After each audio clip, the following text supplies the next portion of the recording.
Hi folks. Today's video is going to address the second phase of photography.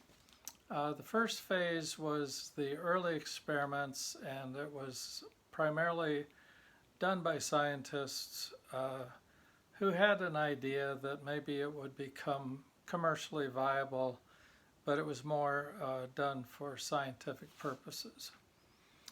But the second phase is now we have particularly the daguerreotype, and we also have a new medium which is called wet plate. It's a glass sheet. It's not metal anymore, and so it's transparent. And it had to be made in a darkroom facility very close to the camera. So in a sense, if you could imagine having a piece of picture frame glass in your hand, maybe something like a 5x7 inch, and you had your camera set up outside of your darkroom tent, or in your studio, you have your darkroom, and then you have your sitting area for your portrait sitters. And you have to duck into the darkroom and take a clean piece of glass and cover it with, you have to pour a big dollop of collodion, which is like a liquid plastic, like a honey-like substance, or an oil kind of substance. And you pour that onto the sheet, and then you rock the sheet back and forth until the collodion covers everything evenly. And it dries relatively quickly, and then it needs to be dropped into a tray of sensitizer, which has silver compounds in it.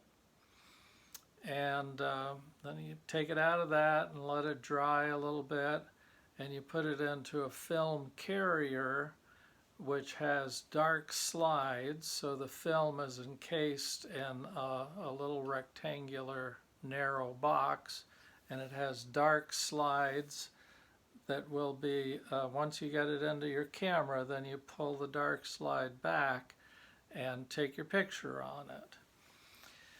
So wet plate collodion photography is a real boon to commercial businesses. These are people who want to take portraits.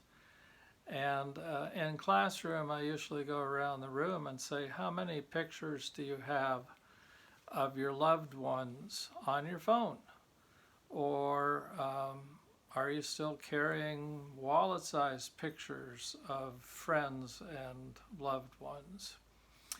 So we usually get the answer that some people have 20 or 30, and some people have, a whole camera roll, 500 pictures of all of their friends. Well, in 1820, just before photography, the only people who really had high-quality pictures of their families were kings and queens and people who had money and could hire a portrait painter. But the vast majority of people did not have any pictures of their loved ones at all. Now, I want to just demonstrate one early form of portraiture, and it's called silhouette cutting. You may have seen this at the county fair. Every once in a while you have somebody who does silhouette cutting. But market day, when people came into town and gathered and traded this for that, market day, sometimes there would be a traveling silhouette cutter who had black paper and they had scissors. And let's say that you wanted to have silhouette cut of your youngest child, or maybe you wanted your significant other. And so you would pay the silhouette cutter to take the subject, your wife, your girlfriend, your husband, whatever, and they would sit down opposite the silhouette cutter. The silhouette cutter would be seated, and the subject would be directed to look sideways. It was not a front-on picture at all. That did not work. But if the person looks sideways, then the silhouette cutter, let's say that the subject is over here, okay, and I'm looking at the subject seated sideways, then I look at his or her profile, and I'm so, and I'm not really good at this, so don't get your hopes up, but I'm pretending right now that I am cutting a silhouette. I'm looking at the person. It's kind of like a cartoonist who draws pictures on the sidewalk someplace, and I just look at the person and I cut, and I always have trouble with the nose, but these people were really, these silhouette cutters were really quite skilled, and by the time they finished cutting the silhouette, people were pretty happy with the results, and they would take them home and they would frame them, and maybe you can even find them in antique stores these days. So there's my silhouette is emerging here. Anyways, you get the idea. Frankenstein. I don't know, I'm having a little trouble with the hairstyle or something like that. But you could not afford to have a painted portrait of somebody. Now, they did have miniature painters who went around and painted little tiny lockets. And that was kind of expensive at those times. Those people were called limners, and they would go from market day to market day, and they would get commissions to paint pictures, something like when you go to the state fair and somebody says, do you want your caricature drawn? But they would do it in little tiny oil paints, and people really valued those. You can find those too. Well, the daguerreotype was the first medium that was used to take portraits. We found out that there's some drawbacks to it. You can only get like one picture, one shot. So there were some drawbacks to it. But pretty soon we had this wet plate collodion, wet plate negative, and then that could be used. Once you had the picture of the person on the negative, you could go back into the darkroom and you could print sheet after sheet after sheet on paper, and then those could be cut up and you could have many pictures from the same negative, which was economical. So I'm just going to talk to you a little bit about a big city operation: New York, Boston, Washington, D.C., Baltimore, East Coast kind of things. Photographers tended to locate on the upper floor of a 2 or a 3-story building. Rents were cheap at the top because people didn't like to climb the stairs, and the photographers needed to have a greenhouse roof. They needed to have lots and lots of light coming in because their films were so slow. their exposures were still in the 5-minute range. Luckily, maybe down to 3 minutes, 4 minutes, 5 minutes range. So I'm going to sketch out some of the key parts to an early portrait studio. First thing is down here, I'm going to indicate that that is a waiting room. People had to kind of build up their nerve to have their picture taken. It was a brand new sort of thing, and it was a little bit scary. And I said that these were located on the upper floor on the ground floor of many portrait studios, there was a saloon or a pub, and that was by design. People would go in and they would have a pint or they would have a drink, and then they would feel more brave and more adventurous. And right next to the pub would be the stairways, and the sign would say portraits upstairs, and usually there might even be a salesperson standing on the sidewalk, and they would say, you know, "Howdy, ma'am, would you like to have your portrait taken, or would you like to have your children's portrait taken?" And by the way, this brings up something interesting. The early portrait photographers were called operators. And to start with, it was a man's world. We're talking about 19th century here. And again, sorry ladies, but generally women were not employed in the workforce. But photography was an exception. In the 19th century, in the 1800s, men were not thought of as being very kind to children.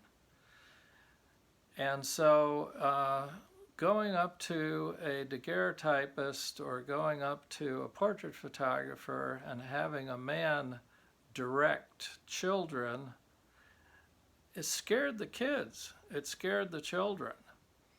And so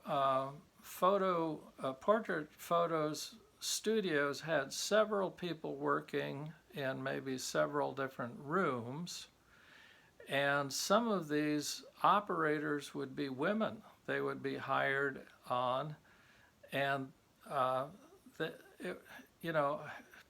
again, the convention was if you were a man and somebody else's wife came into your studio, you really shouldn't be directing them as how to pose. So early portrait photography was one avenue for women to get out of the kitchen, get out of the house, and have a little bit of a career for themselves and make a name for themselves. So a big portrait studio like Brady would have men operators, they'd take care of the men, and they'd have women operators, and they would take care of the children, and they would take care of the women's portraits. So there was a waiting room, and then there was also a doorway over here on the side, and this doorway led into the darkroom. So behind this door is where the plates were made, either the daguerreotype plate or the wet plate collodion. It was made on the spot. And a little later we're going to see about this camera over here, but I'm not going to draw that in yet. I mentioned that the roof needed to be like a greenhouse, okay? Half of the roof. So over here, this is actually large windows. And we're not growing tomatoes or anything like that. what we want to do is we want to be able to bring in lots and lots of sunlight. Now, there was a pretty nifty system of controlling where the light fell. So I say we had the windows, but we also had curtains. So if you wanted to black out a certain section of the skylight and create a shadow on the background behind the person, the photographer had these great big poles, and they would be taking those poles and they would be moving the curtains back and forth, adjusting the light on the sitter. So think of the sitter as being put on a little bit of a stage. They usually made a little platform, and there were movable props as well. So you might think that they were sitting on a balcony of some beautiful place, but really and truly what looked like maybe fancy columns and things like that, well, these were really phony. They were made out of wood. They were easy to move around, and the photographer could change the set. Now, it's kind of funny because a lot of the early portrait photographers were also dentists. And there was a reason, there was a darn good reason for that. Dentists were educated people and they knew something about chemistry. But even more important, dentists had chairs that had headrests in them. So we'll just talk about a portrait photographer here, but I want you to imagine how you feel when you go to the dentist's office and they say, have a seat, and the next thing you know, they're adjusting a head bracket behind your head so that you can hold your head in a certain direction. So I'm going to draw the chair, and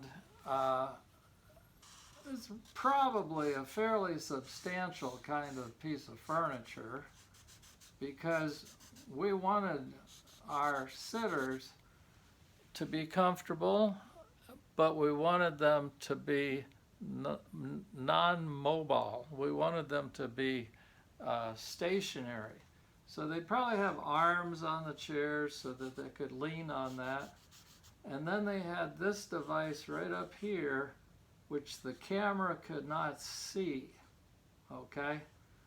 The camera could not see that little T-shaped thing because those were pinchers, and you would clamp. It was literally called a head clamp, and that would clamp the person's head to keep it from moving around. There was a big deal about let's get this right the first time. There was a lot of pressure put on the subject. If you screw up, we're going to have to shoot the picture again. Maybe that's going to cost a little bit more money. It's going to take some more time. So I'm the boss. I'm going to tell you what to do. I'm going to tell you where to look. I'm going to tell you how to look. I'm going to give you verbal directions, and you better damn well follow what I'm saying. Guys, I have shot portraits, senior portraits, summer after summer, and you cannot talk to people that way.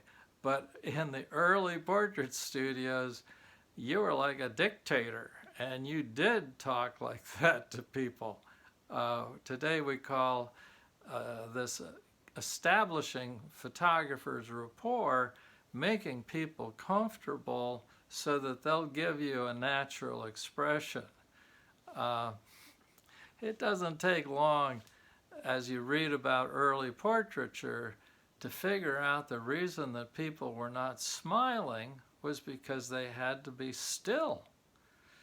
And if you put a smile on your face and you try and hold that smile for 4 or 5 minutes, it looks ridiculous, okay? So in order for people to look pious, maybe they had a Bible clutched to their knee, or maybe they had a scholarly book on their knee, and they would look serious, okay? And that's because they really didn't want anybody to be smiling. It would, the people wouldn't be happy with their pictures. So there was kind of a quieter type of look. So here we have our chair with our head clamp. Now, I said that this was kind of a changeable studio. These things could be picked up and removed. You could bring in plants, you could bring in fake flower arrangements, and you could set those up. Well, the background was generally some type of tapestry. And maybe it was a forest tapestry and there were clouds. And, you know, the whole idea was don't make it look like you're in the attic of some tenement structure in the middle of downtown New York. Make it look like you're having a seat out on the porch of a beautiful resort out in the Catskills or someplace like that. So the more prosperous and the more fancy the portrait studio became, they had interchangeable backdrops so that they could fit a certain mood to the type of person that they were working with. Okay. Now, I said light was at a premium. So we have light coming. We're going to have our person sitting. Whoop. Here's our person sitting right here. Okay. And then we're going to have light coming down from the ceiling. The shadow side of the person is going to be too dark for the film to capture it. So we're having a very harsh kind of light, which is not flattering to people. So the innovative photographers realized that they needed to have some form of light coming into the shadows. So we have the bright side over here, and then on the opposite side you might see a whole stack of light colored, maybe white, maybe even mirrors, okay? And the light that is bouncing, it's coming in here, it's bouncing off of here, it's going into what we call open the shadows.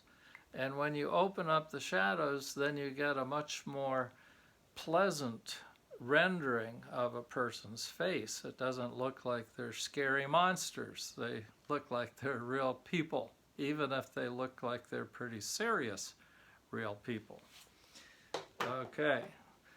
So I'm going to draw a camera as if it's made out of glass. It's important to remember that cameras have to be light-tight boxes, but for you to understand this camera, I'm going to draw it as if it's transparent, okay? So it is a big box. The original portrait cameras were a little bit smaller than your dorm size refrigerator. Bigger than a bread box for sure.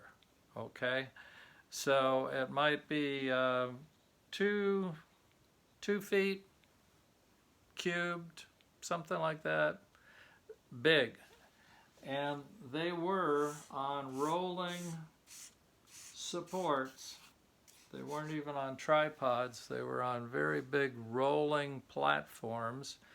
They didn't have to move very much. It was either moving in a little bit or moving back a little bit. They didn't have to be like a modern day tripod. Okay. Now, we're going to go in here in the dark room, and we're going to get a piece of film, and we're going to bring it to the camera in the little film holder, and we're going to, after we focused it, we focused our camera, we're going to insert the film back here on the back end.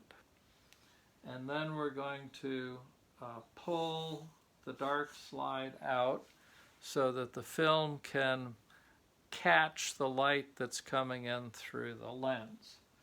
I'm going to draw the lens in a different color. These original portrait lenses were pretty big. I like tomato juice out of one of those big cans, you know, that you get in the store. Not the little tiny tomato juice can. So they were about that size. They were like a big, big soup can sort of thing. And that's on the front of the box. That's got some glass inside of it, and that is what's going to catch the light coming off of the subject, and it's going to be focusing it on the film on the inside of this dark box. Now, there's another thing that's pretty cool in the old days, and that was called a bulb, B-U-L-B, a bulb shutter. Oh, I forgot. On top of the camera, fairly often, not always, there was a little tiny bird. And you've heard the expression, look at the birdie. Well, the photographers had these little stuffed animals, these little birds, and they helped people direct. People could blink their eyes, but they should not be moving their head around, and they should not be moving their eyes around. They can blink their eyes. So they needed to have a target. They needed to have some place to look at.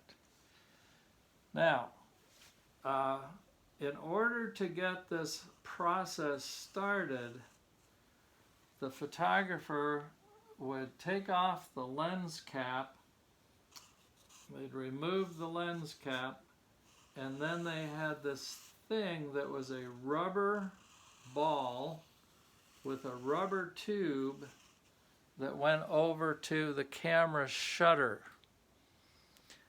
And when you squeezed on this bulb, and you gave it a good squeeze like that, the air came through this tube here, and it opened up the camera. It opened up the shutter, and it started the light to come in.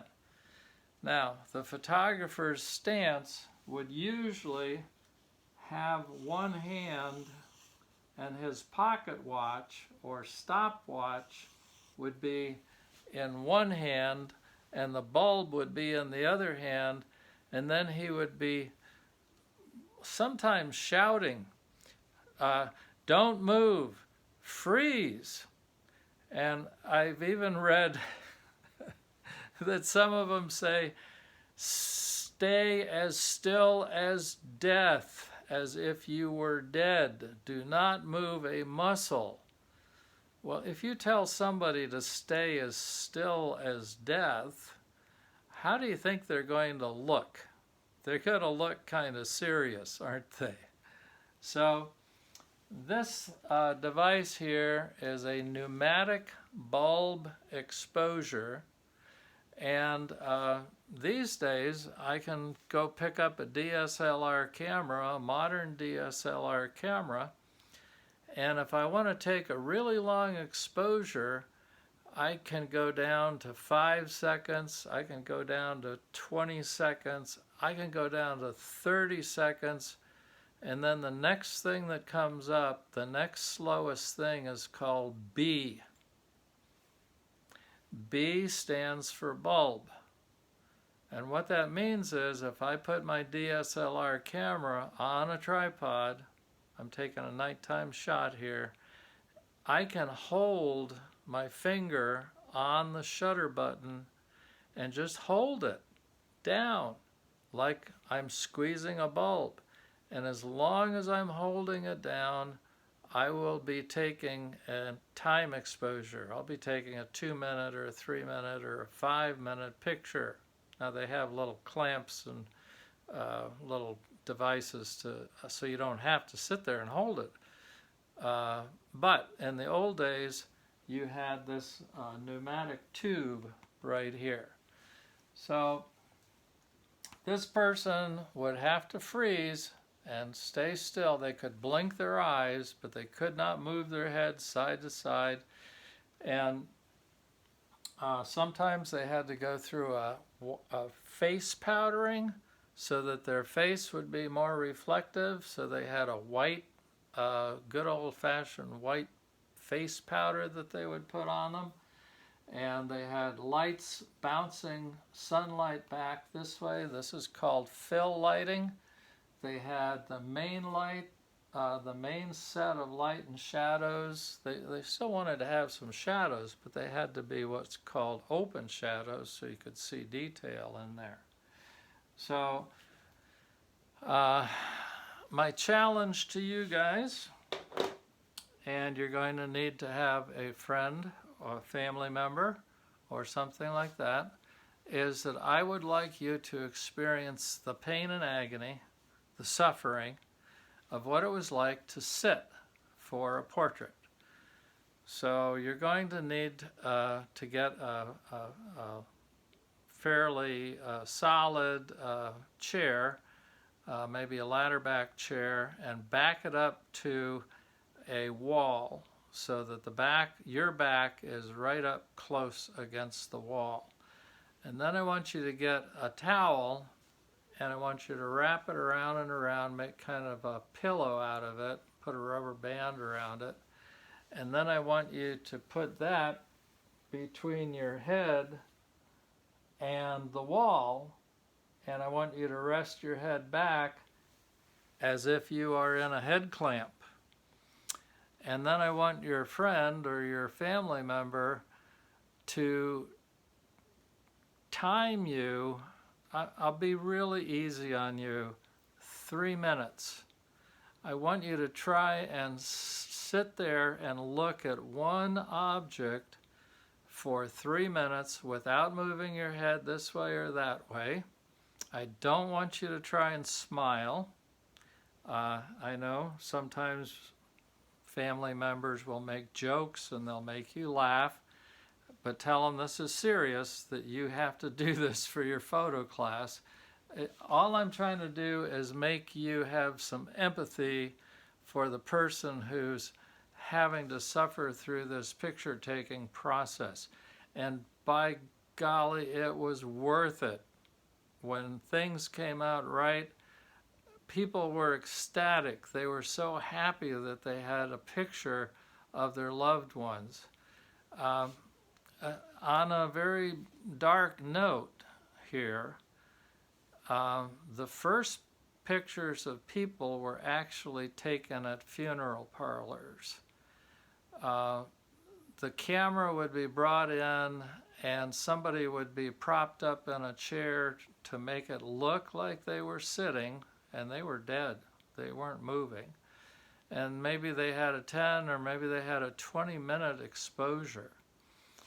And then the picture would be taken to a photo retoucher, and they would take their paintbrush and they would paint open eyes and eyes in the face.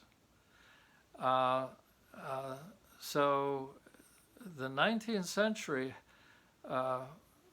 I'm sad to say we're living through a pandemic.